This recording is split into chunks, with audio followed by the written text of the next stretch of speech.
It is 8:43 now, Alabama's Morning News. I'm JT. Joining us now, Energy Policy Analyst at Always on Energy Research and Senior Fellow there at the Independent Women's Forum Center on Energy, Sarah Montalbano. Did I say that right, Sarah? Montalbano? Thanks for having me. It's Montalbano. See, I knew it. No problem. I was close. All right. I want to talk to you about data centers here and the energy it's going to take to run these things. And there's one right in our backyard. They're everywhere. They're coming across our state like, lightning here. And granted, there's some, benefit to it, and AI-driven data centers, are going to threaten our power grid. I think if you're going to do that and we're going to allow this to happen, and I think this is where we're at with it here, but you want to come in here and do that, fine, have at it. But you need to control your own energy, build a power supply, power center, whatever it takes, transformer. It's all on you. Don't put this on the taxpayers. What's happening in most places where these data centers are going?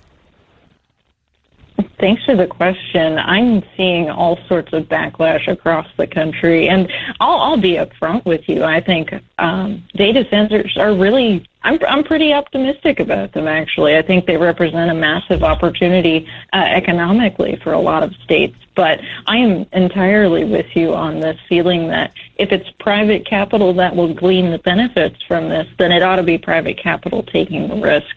And that's why I'm so enthusiastic about policy solutions like bring your own power or consumer regulated electricity. I think that's a great way to keep the infrastructure off of utility systems and consequently off of the residential rate base.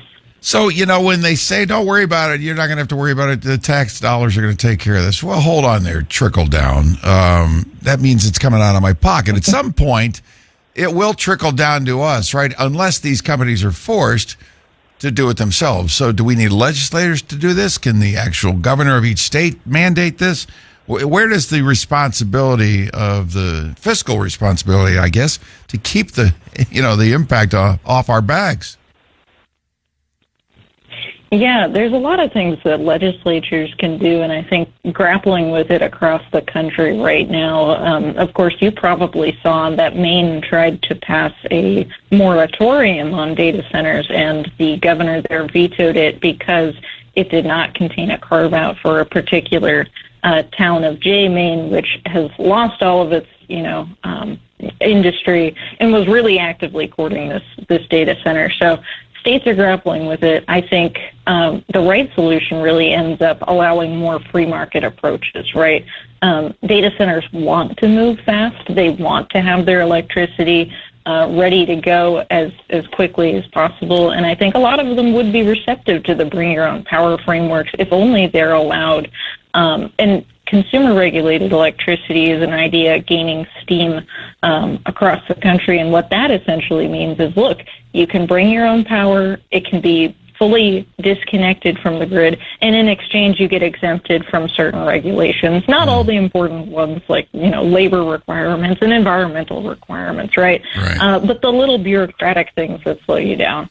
And so if Alabama really wants to be friendly to data centers and protect ratepayers at the same time, that's the kind of idea that I think is a good one. All right, Sarah, talk to me quickly. Not only are the prices kind of a threat to all of us, but reliability seems to be a big risk. What do you mean by that?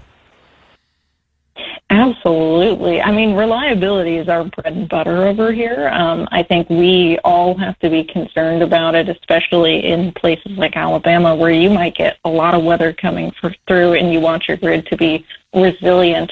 A lot of these facilities draw a lot of energy, right? And what's interesting about them is that they're a pretty constant load. They're not oscillating on any cycle. They run through the night, unlike a lot of big manufacturing.